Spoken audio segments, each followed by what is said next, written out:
佐藤です。今回は最新話78話の考察をしていきます。今回はいよいよって感じですね。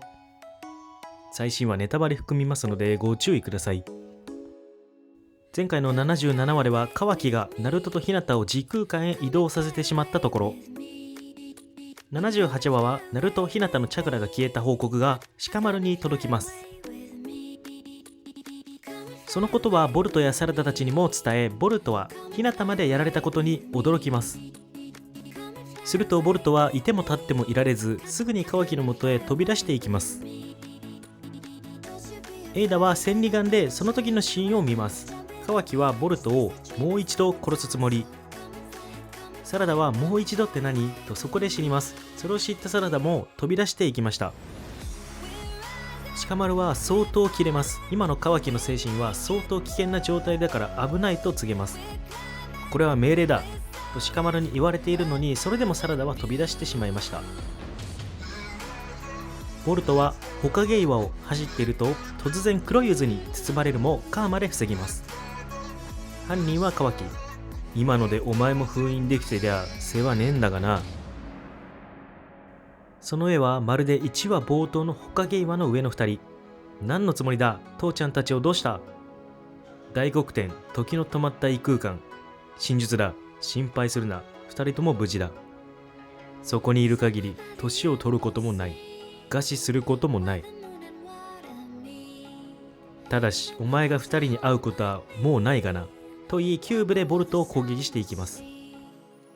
みんなすぐに飛んでくんぞ。分かってるさ。だからもう後戻りはできねえんだよ。バカ野郎が。この時のボルトは凛々しくてなんかかっこよかったですよね。アマドもことを知り、カワキは最悪の手段に出ざるを得ないと聞き焦りまくり、ボルト・カワキの先頭にサラダが登場。死にたくなかったら俺の邪魔をするな。なおさら見過ごせないホカゲを目指す忍びとして、ホカゲ、忍びか。やっぱりお前ら忍びってのは早死にする運命だ。サラダを殺そうとしていくカワキ。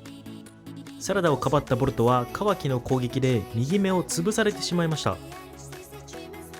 ここでついにボルトは右目の傷がつきました。1話冒頭からの謎が解かれます。美月、このハマる、鹿丸に加えてサスケも登場。カワキを拘束することに成功。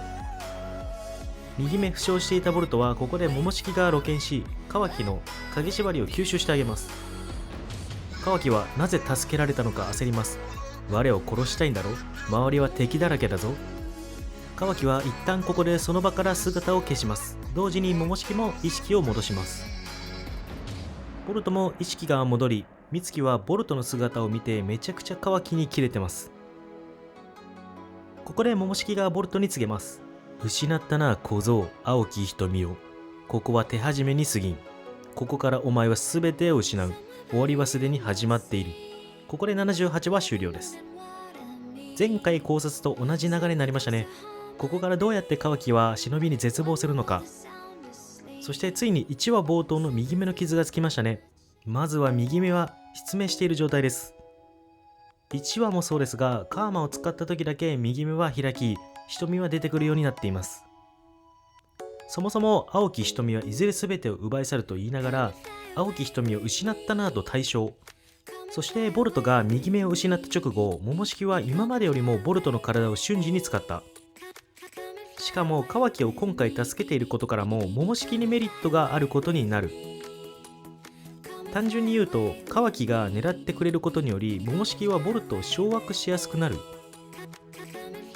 キュービのチャクラを利用しまくるとクラマがナルトを掌握しやすくなってくるように。ボルトもカワキとの戦いでカーマを使い、何よりカーマが共鳴していることで進行している。カワキがその全てを失うの主犯であることもこれでほぼ確定となっています。しかしどのように全て失うのか。72話で桃式は未来が絶望に満ちていると言っている。しかもボルトが転生できねえだろうと言ったが、桃式は冷静な表情をしたコマがあります。転生まではいかないものの乗っ取りを企み、今回のカワキを助けた行動につながっている。生きる気力を失い、この世界から逃げ出したくなる。ここを桃式は狙っている。そうなるとカワキが次の回でボルトに絶望を与えていくことになってくるのですが、まずボルトが大黒天の異空間からナルトを助けるという路線はもう上眼しかないです。ただ今回餓死もないし老いもないとわざわざ説明不要の内容までありました。ミスリードとか関係なく青年まで大黒天の異空間にいる可能性は出てきちゃいました。ただそうなってくると絶望展開も踏まえサスケの生死がかなり危うくなってきました。サスケだけそれで青年まで生きていたらナルトとサスケの老い具合が不一致になります。大人の事情も関わりつつボルトがサスケの備品を所持しているのもあります。それをさておき今回の78話の桃式が言うようにあっという間に全てを失います。さすがのカワキでも今回のように大人数では相手にできなく拘束されています。そうすると大黒天で忍びたちをサスケ含め飛ばすかもしくは倒そうとするかの2択。全体的に少年漫画なので前者だと思いたい。ただ生きる気力を失うほどの絶望がネック。絶望まで行くにはナルト以外の忍びが多数死に近づくと思ってしまう心理が働く。でも忘れちゃならないのがコードと爪垢。木の葉を襲う以外に爪垢を作る意味がない。そのためにもカワキとボルトしかいない木の葉に来たところで面白さが欠ける。コードが来るまでは忍びたちは無事であろう。そこ以外で絞って絶望を考えていくのが無難か。1層目はやはり美月のブチギレシーン。このシーンではホカゲ岩が映っています。少なひこなもチャクラ的に限界でサラダが見つけ美月がブチギレているシーン。今回の78話に直結しており79話のシーン、おそらく78話を見る限りすでにブチギレてます。このシーンのカワキは角が生えており今回の78話ではまだ角は出していません。ボルトはもう一度何かしら攻撃されてしまいダウンを取られてしまうのだろうか。青木瞳を失った発言を受け、青木瞳はまだボルト自身の暴走を秘めています。青木瞳はいずれ全てを奪い去るというのは桃式戦後にボルトが上眼の時に言っています。今回は純粋にボルトの瞳を失ったと言っており、青木瞳はやはり上眼を指している。青木瞳が全てを奪い去ることからもやはりボルト自身の暴走が近づいてきた。